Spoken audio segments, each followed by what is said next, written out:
And then you have an HDMI. Whoops.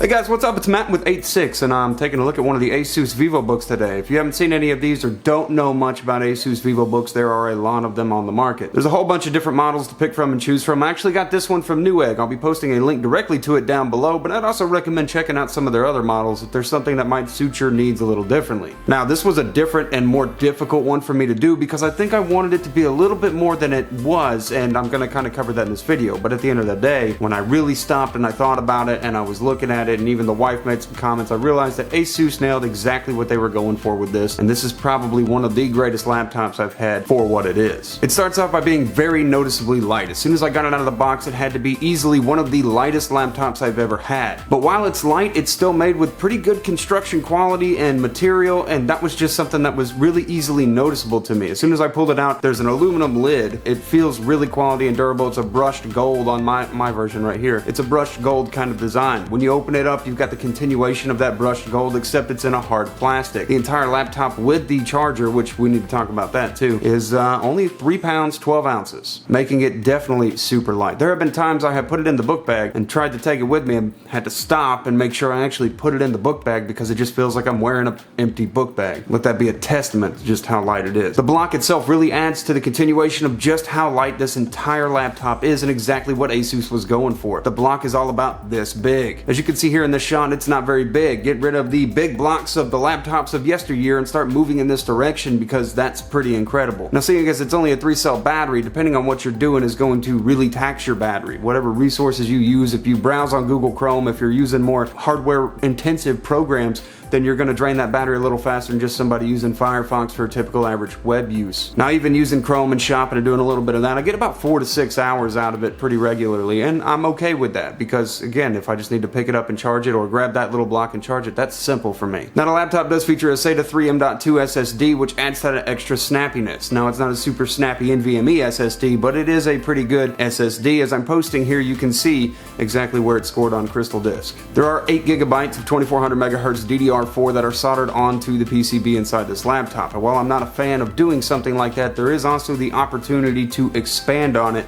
But we're going to talk more about that at the end of the video because while this laptop does have the room to expand, it's got to be probably the most difficult laptop to work with. The entire Asus VivoBook line, I've actually heard from other people, is just a miserable experience to get into and work with. Mine had a few extra problems, but again, we'll cover that in a minute. The keyboard has sort of a different feel, where most of these little 10 keyless chiclet keyboards have more of a rubbery ABS feel on the keycaps. This one's more of a plasticky feel. Almost cheap, but not. They did everything they could to shave the weight off of everywhere possible in order to make this as light as possible. The keyboard is not backlit. Right below the keyboard is the trackpad, and the trackpad emulates the screen 100% on my laptop. I have no problems with it. Makes it super easy to use. All gesture controls I use work perfectly. No complaints. One thing that was really noticeable too is this AU Optronics display, which says it only captures about 45% NTSC, but when I do black crush tests, as you'll see in this shot right here, I've noticed that, not that that really has anything to do with color, but that I can see from my contrast levels, I can see all the way up to box 1. Not super easily, but I can definitely tell there's defined lines for box 1. And I'll show you that overexposed shot so that you get an idea of what I'm looking at, because just to retranslate a black crush test over a monitor recorded to you, your monitor's only going to do as well as it allows. And again, you can't really gripe. I did set this laptop side by side with some other monitors, and the only major difference I saw really was some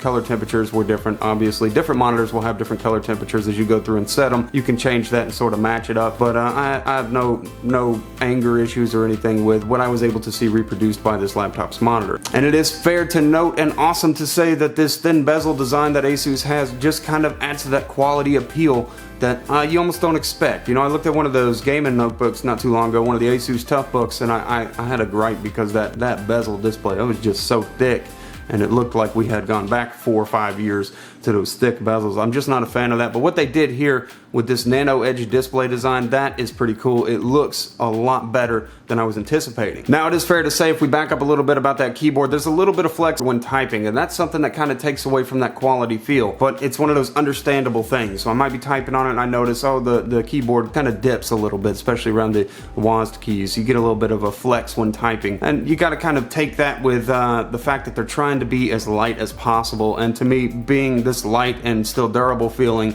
makes up for it being a little little bit flexy on the keyboard. Alright, so let's talk a little bit about the inputs. On the right side of the laptop, for some reason, we have two USB 2.0s, and I'll keep saying this because it's now to me like if you were to see USB 1.0 on a laptop still, like why? Why is it still there? Why aren't we replacing this and moving on with our lives? Because, you know, 3.1 Gen 2 is eventually going to become the 3.1 standard. Just get rid of 2 altogether. They're all backwards compatible. We don't need to keep seeing USB 2.0. Anyways, there's two USB 2.0s on the right side, as well as a 3.5mm input for something like a microphone. And there's also an SD card reader. Now this SD card reader is a little bit middle of the line, kind of on the lower end of the spectrum, at transferring only about 30 megs per second. Kind of would have liked to see something a little more powerful there, but I guess this is okay for this laptop. On the left side of the laptop, we have our AC power in so that you can charge the laptop. Next thing is the well-expected Ethernet port. Then you have an HDMI 1.4, a USB Type A 3.0, and then as Asus lists it, a USB Type-C 3.1 Gen 1, which is also USB 3.0. So two USB 3.0s, one in a Type A flavor and one in a Type-C flavor. While doing testing, while doing benchmarks, while doing just a couple things here and there with it, I noticed this laptop stays relatively silent. I want to pause here so that you can listen to just how silent it is.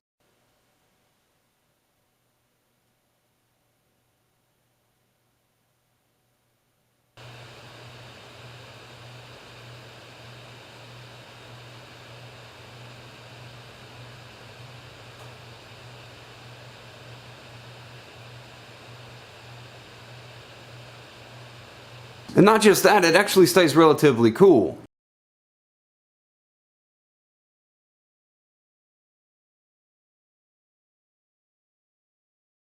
I lost my other hat somewhere between 10 minutes ago and now, but this is what the speakers sound like on the laptop. I'm gonna hold it up to the Audio-Technica microphone so that you can get an idea. This is Spotlights by Newell.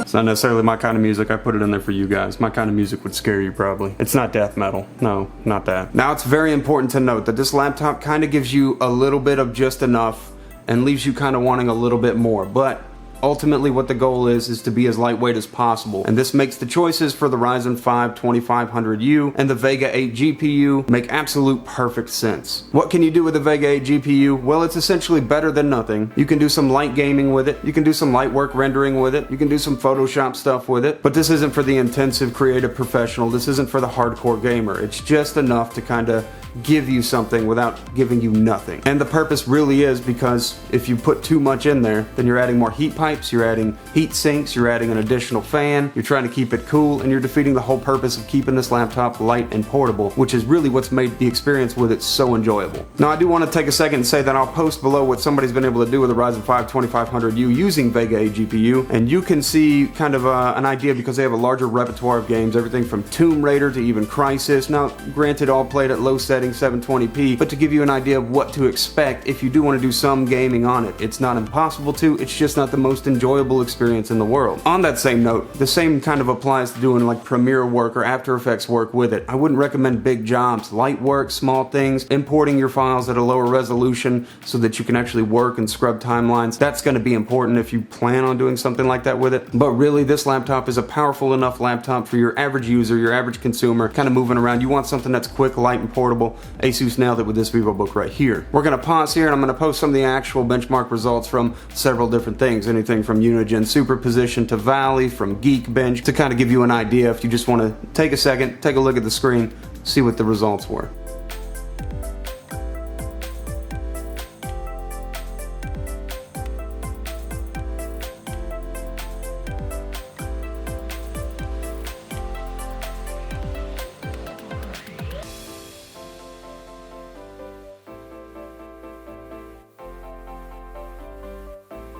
So here are some of the gripes with going inside this thing. While technically, yes, it's upgradable, there's an additional 2.5-inch hard drive bay inside if you wanted to expand on the hard drive that's already in there. It being the easiest of not the easiest stuff to get to still kind of a pain to get in there. On my laptop, and I'm not sure how this happens, but came from Asus, and when I go to unscrew it, and before I even put my driver in there to unscrew it, 3 of mine were over tightened and stripped over tightened, requiring me to get a rubber band out in order to use a little bit of friction to undo those screws. Now this was the first time I've gotten inside an Asus VivoBook. These Mobos on the inside, they are designed painfully upside down. You're gonna have to do some disconnection of your ribbons. You're gonna have to disconnect different connectors. You're gonna have to take out the 802.11ac Wi-Fi card, gently pull up the motherboard in order to flip it over after you disassemble it. And that's another thing, when you're pulling it apart, because it's so lightweight, be very careful not to leave pressure cracks or anything from using a card, because it's gonna damage it to some degree if you're not careful. And then once you get inside there and you're doing everything I just mentioned in order to pull out the motherboard, you'll find RAM expansion on the underside of the motherboard so that you can install an additional up to 8 gigabytes. Now there's 8 gigabytes soldered on already. You install the additional 2400 megahertz 8 gigabytes so that you can run in dual channel mode. Getting to it is a pain in the butt, and this is not the most user-friendly laptop to upgrade. That's kind of where my gripe is there. Like, I don't understand the need to have built it so upside down, or why any of the Asus VivoBooks have to be done that way, but it is a painful, or a more painful process. I think that it needs to be, and I jokingly say Asus gets my award for most pain in the butt laptop to have to try to do anything with under the hood. Well guys, if I missed anything, I'm sure you'll let me know. If you have any questions, be sure and post them down below. This is an awesome laptop, it really is. Despite me wanting it to have a little bit more than it has, I've had a great time using this laptop, and it's become one of my go-to laptops for just about everything around the house, something that's simple to use. Now of course I'm not going to sit down and do my video editing on it, I'm not going to sit down and play games on it so much. It's capable of it, to give you a little bit of a taste of that world. It does feel like it comes in short, but understandably why, with the goal that Asus has in mind with this particular VivoBook. Super light, super compact, super good looking, and just a great all-around option for your average user of laptops. Anyways guys, have a great day, night, whatever it is. I'll see you in the next video that I do.